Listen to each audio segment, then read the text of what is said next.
Tech on Build, o podcast da transição digital na construção. Da autoria do Build Collab, o laboratório colaborativo para o ambiente construído.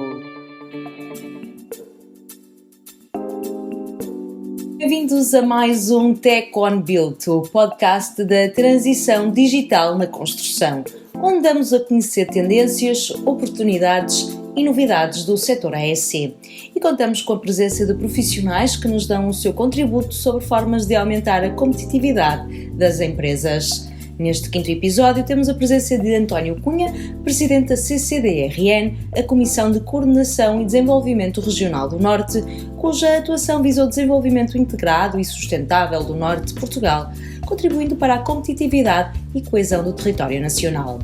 A CCDRN tem a incumbência de executar as políticas de ambiente, de ordenamento do território e cidades e de desenvolvimento regional, e como missão promover a atuação coordenada dos serviços desconcentrados de âmbito regional e apoiar tecnicamente as autarquias locais e as suas associações. Cabe-lhe também a gestão de programas comunitários provenientes de fundos da União Europeia, destinados a Portugal e de outros instrumentos de financiamento do desenvolvimento regional.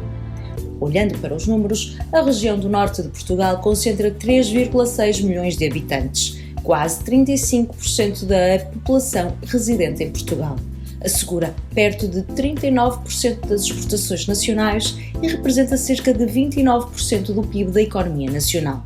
O norte de Portugal é composto por 86 municípios e 1.426 freguesias. É neste contexto que consideramos importante refletir o contributo do setor AEC para a região e as suas empresas e em que medida contribui para os objetivos estratégicos definidos para o período de 2021 a 2027, cujos principais eixos se focam na digitalização e na transição climática.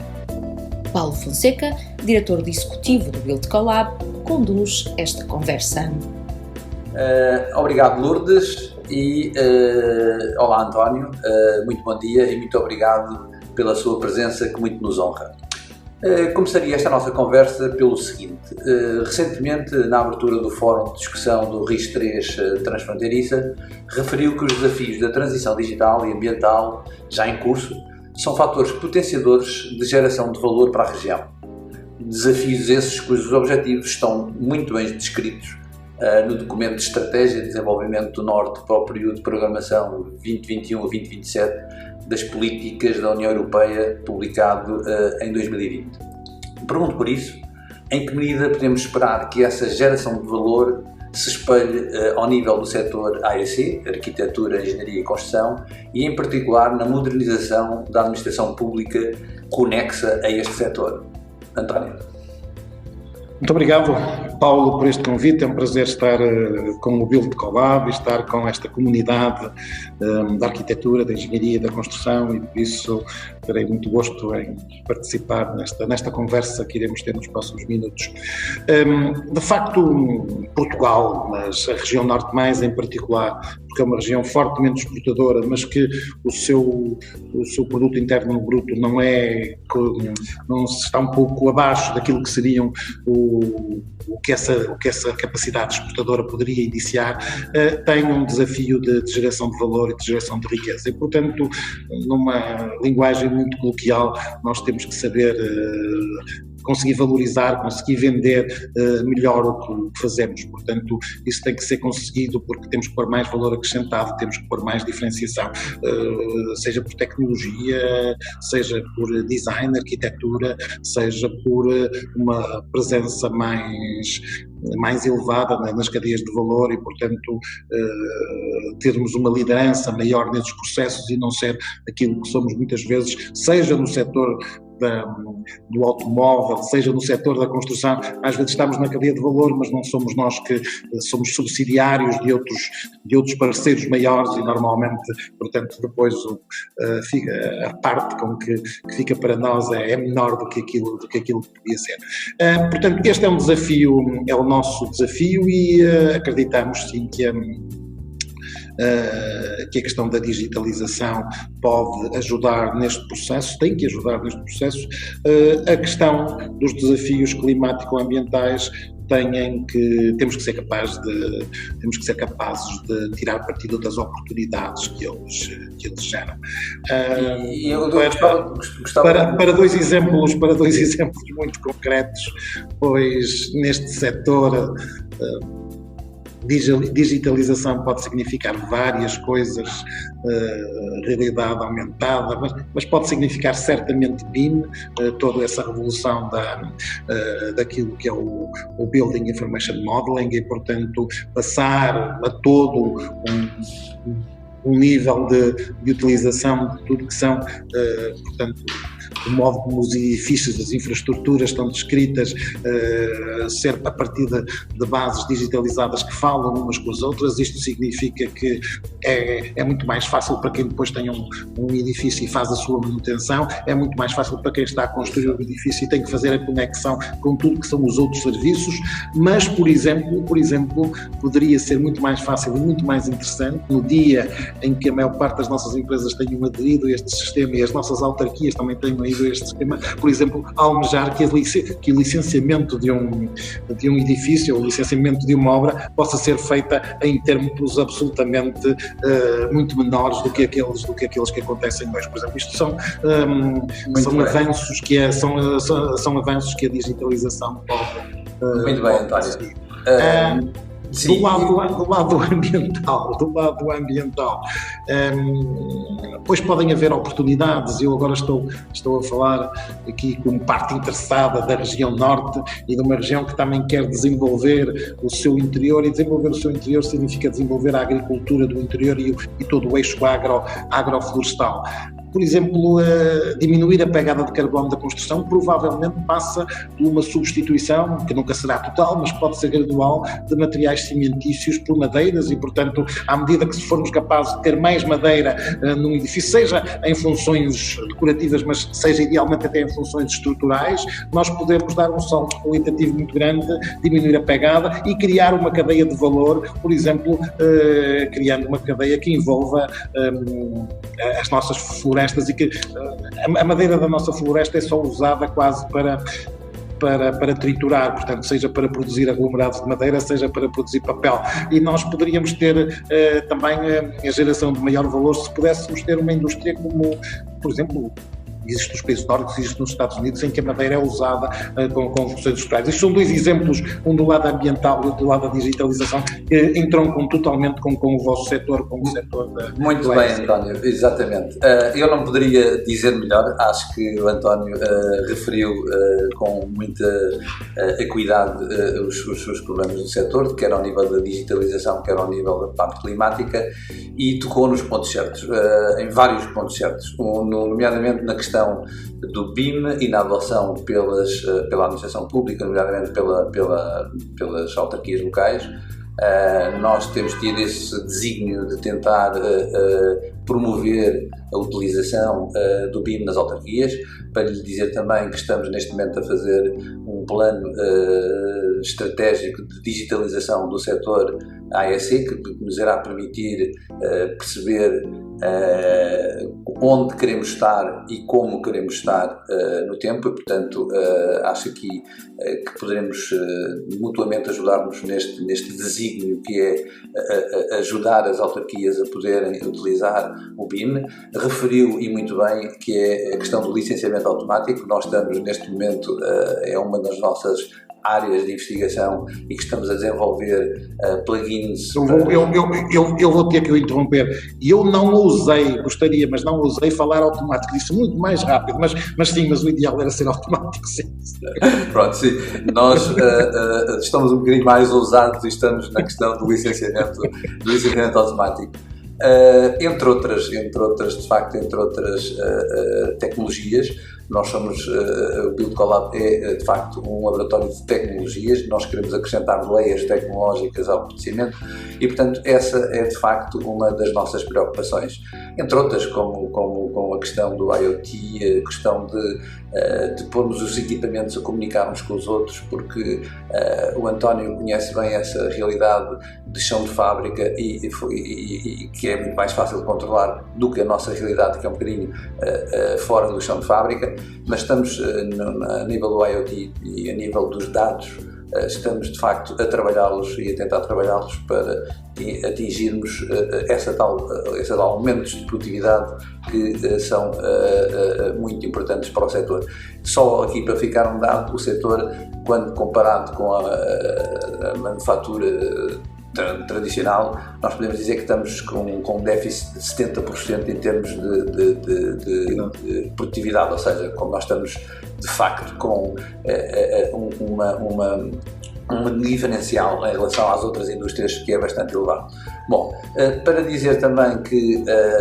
a questão relativamente à parte climática e à parte da transição climática, dizer que um setor é responsável direta ou indiretamente por 40% das emissões dos gases com efeitos de estufa, é também responsável pela produção de 40% de resíduos, e por isso o António estava a falar bem, e portanto há aqui um mindset que teremos que fazer para podermos cumprir com as metas que estão definidas no Roteiro Nacional para a Neutralidade Carbónica 2050. E aqui as metas são bastante críticas, uma vez que queremos diminuir para 50% em 2030 e depois chegarmos a uma diminuição de 85% em 2050. Portanto, terá que haver aqui uma mudança grande de paradigma. Nós pensamos que a construção do futuro vai ser diferente da construção que é feita atualmente. Não existe mão de obra qualificada, a construção é ainda cara, pode ser bastante mais barata, portanto a industrialização ou a reindustrialização da construção é algo que, através, por exemplo, de recorrer à construção modular e à construção pré-fabricada, que pode aí utilizar a robotização e pode aí utilizar a manufatura aditiva, penso que este mindset, esta transformação é algo que terá que ocorrer para que possamos todos cumprir com os desígnios do roteiro da neutralidade carbónica. O que é que o António acha sobre isso? Eu penso que sim, aquilo que o Paulo disse relativamente às diferenças de produtividade entre esta indústria e as indústrias de manufatura, as indústrias mais tradicionais, é um dado conhecido, e isso passa por tornar a construção mais próxima das indústrias da manufatura, passa por a modularização, como falou, passa por a construção em estaleiros ser maior e a construção em obra ser mais montagem do que propriamente ser uma operação como é hoje em dia. Isso significa, mais uma vez, uma mais forte digitalização, porque, entre outras coisas, exige um nível de planeamento muito mais, planeamento e as tecnologias BIM muito mais, portanto, integrado, e, portanto, o planeamento passa a ganhar uma dimensão ainda maior do que aquela que já tem hoje. Mas a construção e, portanto, os edifícios que são feitos, sejam eles para a habitação, sejam para a atividade comercial, industrial, sejam de lazer, as construções são os sítios onde as pessoas estão, onde queremos conservar coisas e, portanto, de algum modo, a construção, uma casa, um quarto, um pavilhão, tem que ser uma máquina energética, tem que ser algo que seja capaz de controlar a temperatura para, quer termos a comodidade que gostamos de ter, quer poder, portanto, conservar os produtos do modo que os devemos conservar. E, por isso, a dimensão energética vai ganhar uma força muito grande neste domínio, e ela continuará, pois certamente em alguma medida, a resolver-se com máquinas auxiliares, com equipamentos de ar-condicionado ou de outro tipo, mas há um espaço enorme para ela se resolver pela solução de construção, pelos materiais que são utilizados, pela solução térmica dos materiais, por edifícios que sabem gerir todos os fluxos energéticos que ali estão, e, se for preciso, às vezes até compensar um bocadinho com alguma energia que vem do lado de baterias ou de outro tipo de sistemas. Portanto, temos que passar a cada vez mais a olhar para os edifícios, sejam para que edifício for como um sistema de energia, porque se tivermos essa capacidade de utilizar e visualizar como algo absolutamente integrado, será menos a energia que temos que pagar para corrigir as temperaturas que temos. E, portanto, essa é também uma oportunidade grande, uma oportunidade que vai de encontro às metas que falou, portanto, e às metas da neutralidade de carbono, porque no fim do dia vamos gastar menos energia, mas vai ser também muito importante porque poderá reduzir significativamente a fatura energética que às vezes temos, e sabemos que em Portugal até agora nós não temos edifícios muito eficientes a esse nível, e das duas uma, ou pagamos uma fatura grande ou às vezes estamos cheios de frio dentro dos edifícios. Normalmente as nossas condições de conforto, quando comparamos com outros países do centro da Europa, não são, sobretudo no inverno, não são tão interessantes. Por isso, essa é também uma oportunidade para as diferentes tecnologias e uma oportunidade para o setor da construção, portanto, para as empresas ganharem alguma diferenciação aí, e tudo isto cruzando com aquilo que falou da modularidade, porque à medida que vamos para módulos conseguimos dar resposta e conseguimos pôr mais tecnologia dentro destes módulos de edifícios. É evidente, por vezes a modularidade aparece-nos como associada a algo limitador, nomeadamente da criatividade dos nossos arquitetos e designers, mas eu acho, e hoje em dia já se vêem coisas muito, muito interessantes em que consegue-se um balanço muito grande, e às vezes sim, temos uma modularidade, mas depois a camada que está exterior, e essa camada exterior, ela é tão diversa que alguém um especialista não percebe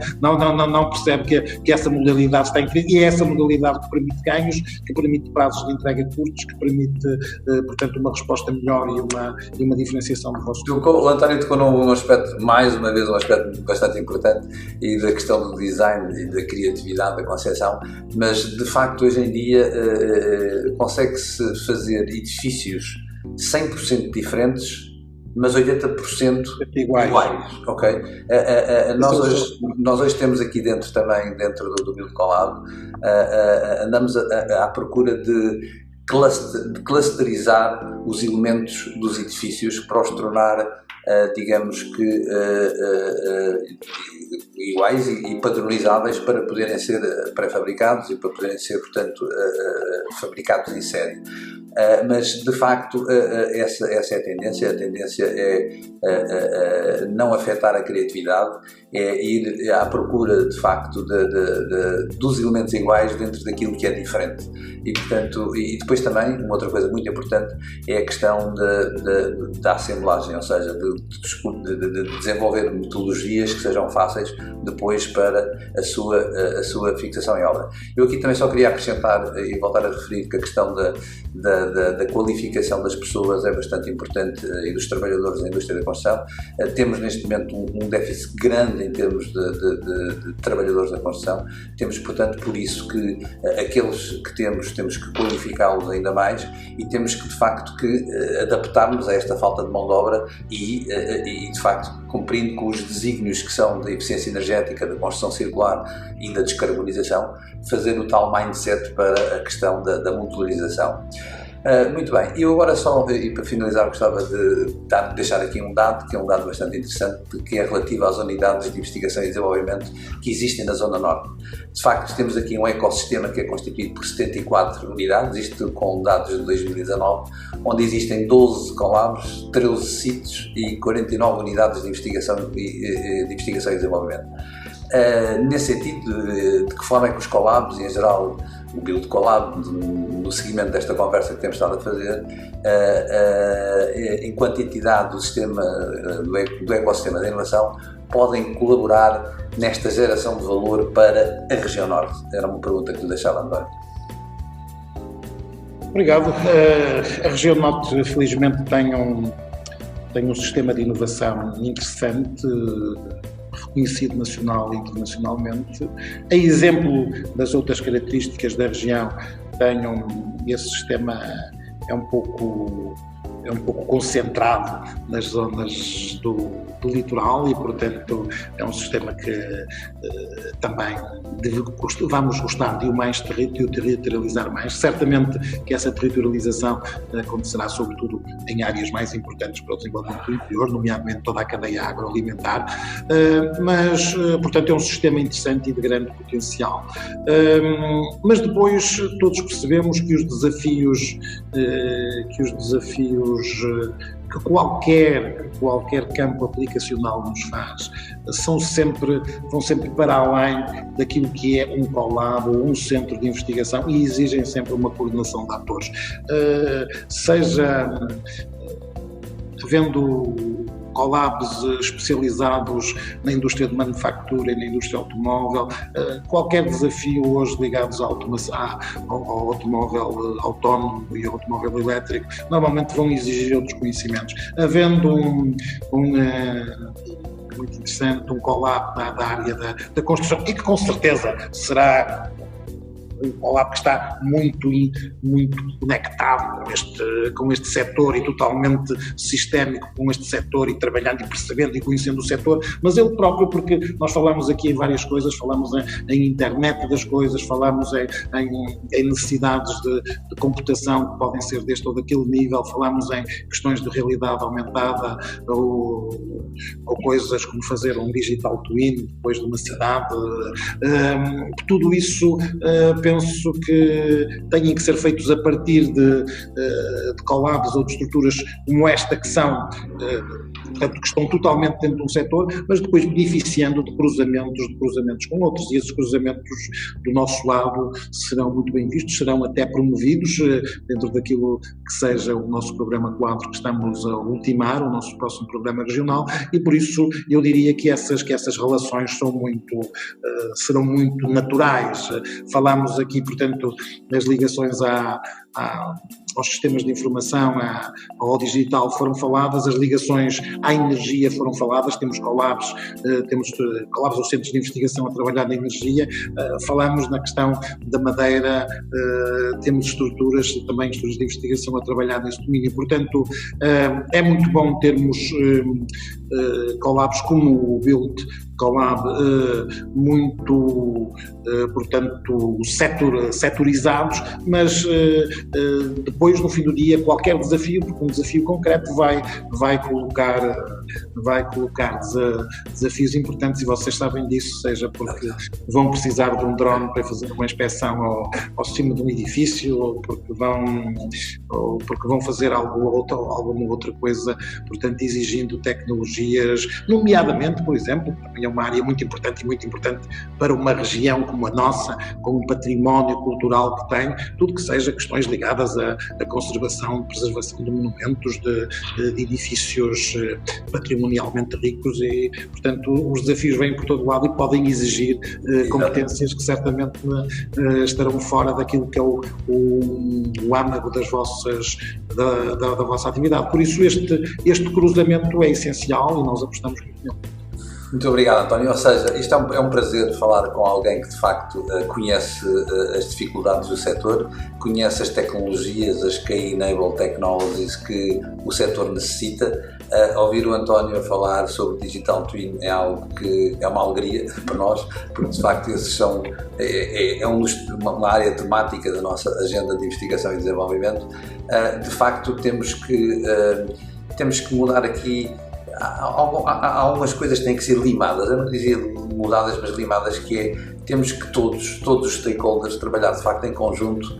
na prossecução dos objetivos, todos que nós hoje aqui listamos. Não pode ser só a construção a trabalhar sozinha para a criação de Digital Twin, mas a construção percebe, e o Build Collab percebe a necessidade que no futuro vai existir para que isso se materialize. E, portanto, precisamos de facto de charneiras, precisamos aqui de motores, precisamos aqui de facto de estarmos envolvidos, e estamos envolvidos, o setor está envolvido nos 8 domínios territoriais prioritários, digamos assim, da agenda da CCDRN e da RIS3 Norte. E, portanto, nós estamos em 3 desses domínios prioritários. Percebe-se, o BIM está lá pela primeira vez, nós vemos o BIM identificado de facto como uma tecnologia a ser implementada. O que deixava aqui de facto era este desafio de nós podermos em conjunto de facto conseguir colocar em prática tudo aquilo que o António referiu hoje aqui e que superou as minhas expectativas do ponto de vista. O setor da construção tinha algum capital de queixa de ter sido esquecido na anterior RIS3. Ele neste ajuste que fizemos, ele cruza muito e está identificado aspectos na questão do digital, na questão da energia, mas aquele próprio domínio ligado aos habitats levou uma nova redação e uma nova conceptualização, e é um setor onde tudo que são o conceito da casa, novos modelos de casa, da habitação, portanto o Habitat está de uma maneira muito mais explícita na nossa estratégia RIS3. Eu, do meu lado, e enquanto, portanto, responsável da Comissão de Coordenação e Desenvolvimento da Região Norte, faço-vos o desafio e manifesto a nossa disponibilidade para trabalhar convosco, por exemplo, em iniciativas neste momento ligadas quer à questão do BIM, porque temos que encontrar o caminho para desenvolver isso na região, e confesso, neste momento, não sei se isso passa por alguns projetos piloto com algumas autarquias, se passa por uma entrada mais, portanto, mais de caráter geral. É algo que está na nossa agenda. O nosso vice-presidente Geraldino Pinto está mesmo a trabalhar nesse domínio e posso certamente promover uma reunião convosco e sobretudo, muito interesse em promovermos até debates para o setor e a participação do nosso lado. Temos a facilidade de envolver as autarquias, que são certamente os nossos parceiros mais naturais, e, portanto, pode ser uma área de colaboração no futuro próximo, que era a área do BIM, e, idealmente, então, de conseguirmos ter digital twins para as nossas cidades, que seriam algo muito mais, com um potencial enorme para uma sua gestão integrada. Ok, muito obrigado, António, pelo desafio. Eu vou registar, só para uma chegazinha também, há sempre uma chega deste lado. Existe a CT 197, que é de facto uma comissão técnica que tem a ver com o BIM. Já tem um documento que já tem alguns anos, diria, que é mesmo o BIM nas autarquias. É mesmo, portanto, de facto, como é que se deve, lá está, um plano estratégico. Nós não devemos querer fazer tudo de um momento para o outro. Há que mudar recursos, quer sejam humanos, e capacitar recursos humanos, e também mudar alguns dos recursos a nível de softwares e hardwares. Portanto, digamos, este é o nosso desafio também, e gostávamos de trabalhar de facto com a CCDRN em pilotos. Podemos arranjar aqui alguns pilotos na Zona Norte, e de facto eu acho que nós estamos a trabalhar estas políticas também a nível nacional, mas acho que nós temos que procurar começar a nível regional e depois tentarmos levar isso para nível nacional. Há sempre mais a norte. Exato. Ok, António, foi um prazer e um gosto mais uma vez estarmos juntos e mais uma vez estarmos a discutir a digitalização, a transição climática, a descarbonização, e aquele gosto especial de estarmos a falar com alguém que de facto conhece as debilidades do mercado e sabe como é que o mercado pode ser mais competitivo e como é que nós podemos diminuir o tal gap tecnológico e gap de produtividade que temos em relação às outras indústrias. António, mais uma vez foi uma honra, muito obrigado, e cá estamos e vamos aceitar o desafio, ok? Paulo, foi um prazer e muitas felicidades para o Build Collab. Ok, muito obrigado, um grande abraço, obrigado.